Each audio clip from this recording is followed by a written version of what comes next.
أعوذ بالله من الشيطان الرجيم. بسم الله الرحمن الرحيم. السلام علیکم ورحمة الله وبرکاته. الله تعالی نه امید لرم چې تاسو ټول به روغ جوړ به یې. موږ عزتمندو نن به تاسو سره قرآن مجید یو سورة فاتحه د هغې فضایل چې کوم دی شیر کوم. حدیث مبارک کې راځي عن عبد الملك بن عمير رضي الله عنه مرسلا قال قال رسول الله صلى الله عليه وسلم في فاتحة الكتاب شفاء من كل داء.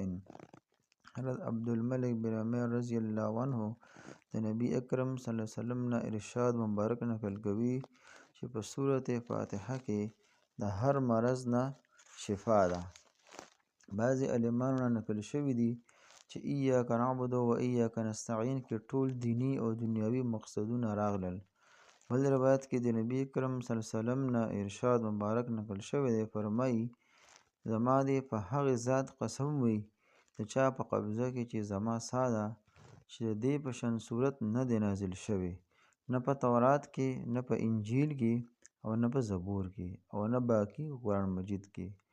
بعضې علمانو لیکلي دي چې سورة فاتحه څوک په ایمان او یقین سره ولولي نو د هر مرض نه پرې شفا حاصلیږي.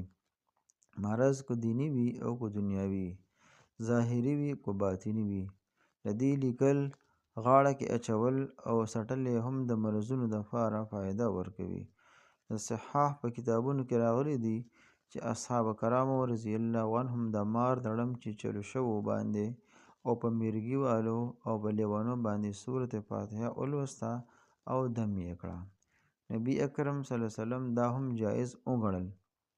دا شان بل روایت کې راغلی دي چې نبی اکرم صلی الله علیه وسلم سورة فاتحه ولوسته او صائب بن یزید رضی الله عنه یې پرې دم کړو او دا صورت یې ولوستو او د خولې مبارکې لاړې یې د درد په ځای ولګولې. او په بل روایت کې راغلی دي چې څوک د اودو کېدو په اراده سملی او سورة فاتحه او سورة اخلاص تر اخره پورې ووایي او خپل ځان پرې دم کړي نو د مرګ نه سوا به د هر بلا نه امن بیا مومي. بل روایت کې راغلی دي چې سورة فاتحه په ثواب کې د قرآن شریف 3 حصو کې د 2 حصو برابر ده. بل روایت کې راغلی دي چې د عرش د خاصې خزانې نه ما ته 4 څیزونه راکړي شوي دي چې بل هیڅ څیز د دې خزانې نه چاته نه دی ورکړی شوی.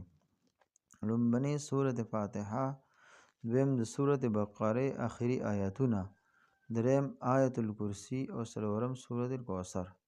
بل روایت کې راغلی دي چې حسن بصری رحمت الله علیه د نبی اکرم صلی الله علیه وسلم نه نقل کوي چا چې سورة فاتحه ولوسته هغه گویا تورات، انجیل، زبور او قرآن شریف ولوستل. په بل روایت کې راغلی دي چې ابلیس 4 وارې په خپل ځان جوړلی دي او په سر یې خورې اچولی دي. اول کله چې په ده لعنت وشو، دویم کله چې د اسمان نه په ځمکه را وغورځولی شو، دریم کله چې نبی اکرم صلی الله علیه وسلم ته نبوت ورکړی شو، او څلورم کله چې سورة فاتحه نازله شوه. شعبي رحمت الله علیه نه روایت دی چې یو سړی ورله راغی او د ګردې د درد شکایت یې وکړو. شعبي رحمت الله علیه ورته ووی چې اساس القرآن ولوله او د درد په ځای یې دم کړه. هغه تپوس وکړو چې اساس القرآن څه ته وایي؟ شعبي رحمت الله علیه وویل چې سورة فاتحه. د بزرګان دین په تجربه شوی عملونو یې لیکلي دي چې سورة فاتحه اسم اعظم دی. د هر مطلب دپاره لوستل پکار دي او د دې 2 طریقې دي. یوه دا چې د سحر د سنتو او د فرضو په منځ کې د بسم الله الرحمن الرحیم د الرحیم میم دی د الحمد لام سره یو ځای کړي او 40 وارې دي 40 ورځې ولولي چې څه مطلب یې وي ان شاء الله حاصل بشي. څوک مریض وي یا پرې جادو شوی وي نو اوبه دې پرې دم کړي او هغه دې پرې وڅکوي. دویمه دا چې د نوې میاشتې د لومبني اتوار په ورځ دې د سحر سنتو او فرضو ترمنځ بغیر د میم یو ځای کولو د شرط نه 80 وارې ووایي. بیا یې هره ورځ په هغې وخت لولي او 10 وارې دې کم وي تر دې چې هفته ختمه شي. که په اوله میاشت کې یې مطلب پوره شي نو ډېره ښه ده، کني په دویمه درېیمه میاشت کې دې هم دغه شان وکړي. بله دا چې دا صورت د چینې په لوښي په ګلابو، مشکو، زعفرانو ولیږي او بیا یې په اوبو ووینځي، هغه اوبه څښل، دغسې تر 40 ورځو پورې دا عمل کول، دا د زړونو د مرضونو لپاره تجربې سره ثابت شوی دی. د غاښونو د درد، د سر د درد، د ګیډې د درد لپاره 7 ځله لوستل او دم کول مجرب دي. دا ټول مضامین چې کوم دی د مظاهر حق نه مختصر چې کوم دی نقل شوي دي.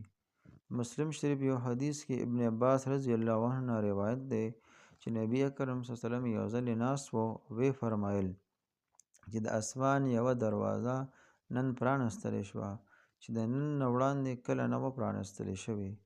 بیا د هغې نه یوه فرښته راکوزه شوه چې د نن نه وړاندې کله نه وه راکوزه شوې. هغې فرښتې عرض وکړو چې د 2 رڼاګانو زیری واخلئ چې ستاسو نه وړاندې هیڅ چاته نه دي ورکړل شوي. یو سورت فاتحه، دویم خاتمه د سورت بقرې، یعنی د سورت بقرې آخري رکوع.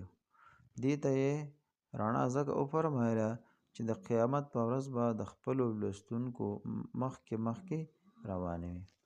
اما عزتمندو، دا چې کوم دی د سورت فاتحه یو څو فضایل تاسو ته شیر کړل د صدقې جاریه په نیت باندې چې کوم دی خپلو ملګرو سره، خپلو دوستانو سره او رشته دارو سره دا ضرور چې کوم دی شیر کړئ.